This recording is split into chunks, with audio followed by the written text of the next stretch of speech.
Hi అండి అందరికీ welcome to my channel. Friends అందరూ ఎలా ఉన్నారు? బాగున్నారా? మేమైతే చాలా బాగున్నామండి. మీరందరూ కూడా బాగుండాలని మనస్ఫూర్తిగా అయితే కోరుకుంటున్నాను.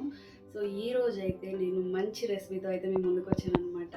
అదేనండి, దొండకాయతో మంచి రెసిపీ అయితే మీకు చూపించబోతున్నాను అనమాట. ఎప్పుడు వండుకునేలా కాకుండా సో ఇలా వెరైటీగా ట్రై చేయండి.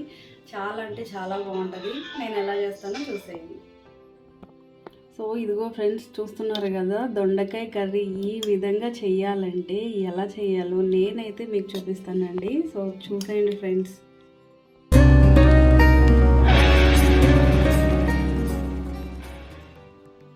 దానికోసం అయితే నేను అన్నీ రెడీగా పెట్టుకున్నానండి. సో చూసేయండి.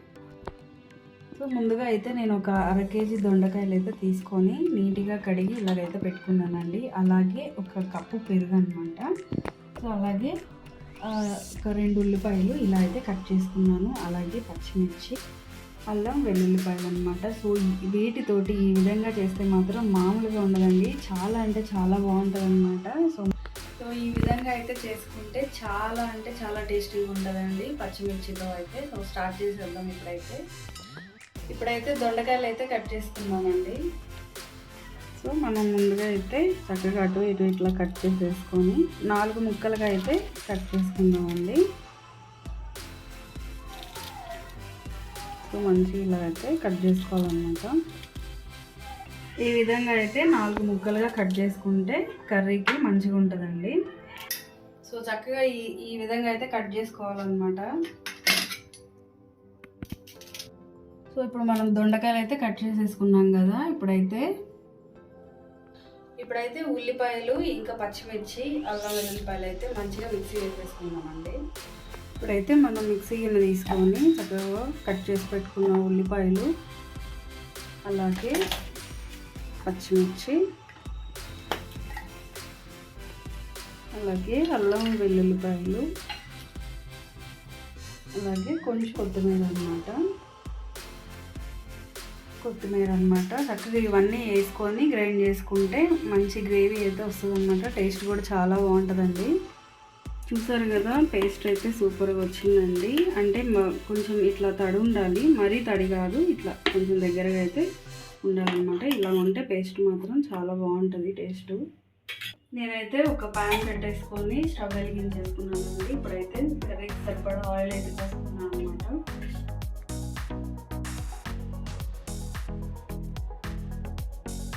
ముందుగా అయితే కొంచెం జీలకర్ర, అలాగే 3 యాలకులు,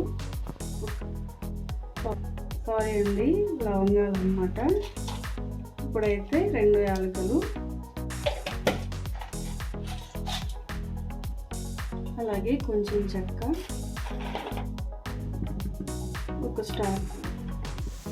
వీటినైతే ఇప్పుడు మనం చక్కగా ఇట్లా కలుపుకుంటూ మంచిగా వేయించుకుందామండి. అవైతే వేగిపోయినాయి కదండి. ఇప్పుడు మనం ముందుగా రెడీ చేసి పెట్టుకున్న ఈ పేస్ట్ని అయితే వేసుకుందామండి. మంచిగా పోయేంత వరకు అయితే దీన్ని కూడా వేయించుకుందాము.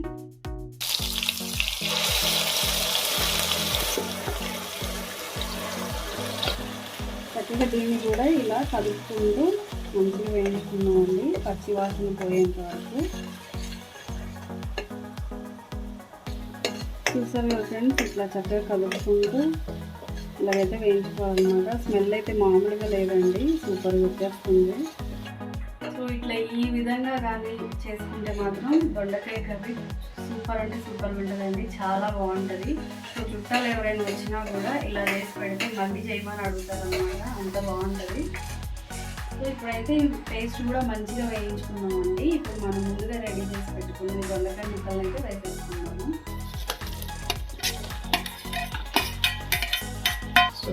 మంచిగా ఈ పేస్ట్లో కలిసిపోయేలాగైతే ముక్కలన్నిటిని ఇట్లా కలిపేసుకున్నామండి.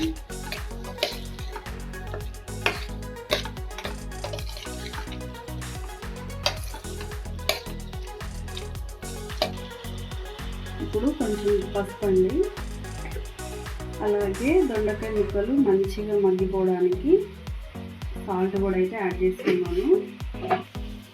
ఇప్పుడైతే చక్కగా ఈ దొండకాయ ముక్కలన్నీ ఉప్పు, పసుపు మంచిగా కలిసిపోయేలాగైతే కలిపేసుకొని మూత పెట్టేసుకొని ఒక 5 మినిట్స్ అయితే మంచిగా మగ్గించేద్దామండి. దొండకాయ ముక్కలు మంచిగా ఉడికిపోవాలన్నమాట. మూత పెట్టేసుకొని ఒక 5 నిమిషాలు అయితే మంచిగా మగ్గించేద్దాం. దొండకాయ ముక్క మంచిగా మగ్గిపోద్ది అన్నమాట.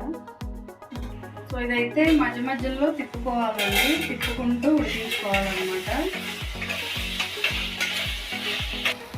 చక్కగా సన్నటి సెగ మీద అయితే ఉడికించుకోవాలండి, లేదంటే అడుగంటిపోద్ది అన్నమాట.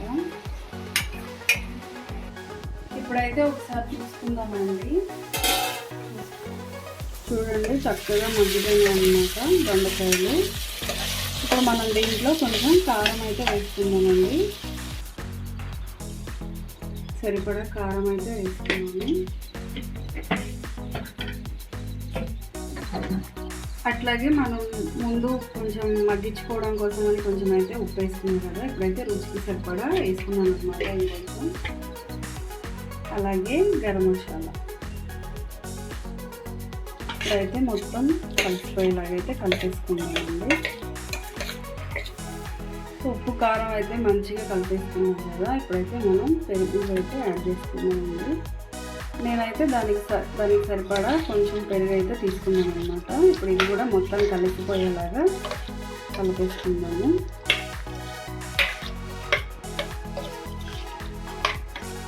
చూసారు కదా మంచిగా అయితే కలిసిపోయింది. ఇప్పుడు మనం దీంట్లో ఒక గ్లాస్ వాటర్ అయితే యాడ్ చేసుకొని ఒక 7-8 నిమిషాలు అయితే మంచిగా ఉడికించేసుకున్నామండి.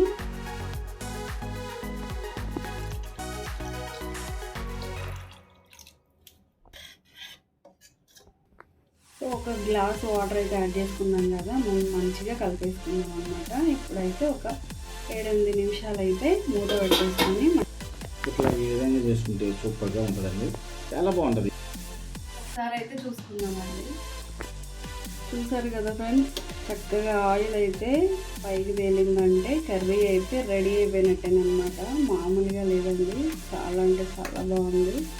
అసలు మంచిగా గ్రేవీ తోటి ముక్క కూడా చూసారు కదా మంచిగా మగ్గిపోయింది అనమాట. సో ఇలా చేసి పెడితే ఎవరు తినరండి, చాలా అంటే చాలా టేస్టీగా ఉంటుంది. చాలా ఈజీగా సింపుల్గా అయితే ఇలా చేసుకోవచ్చు అనమాట. సో మీరు కూడా ఒకసారి ట్రై చేయండి, ఎలా వచ్చిందో కామెంట్ ద్వారా అయితే చెప్పండి. లైక్ చేయండి, షేర్ చేయండి, సబ్స్క్రైబ్ చేయండి. బాయ్ అండి.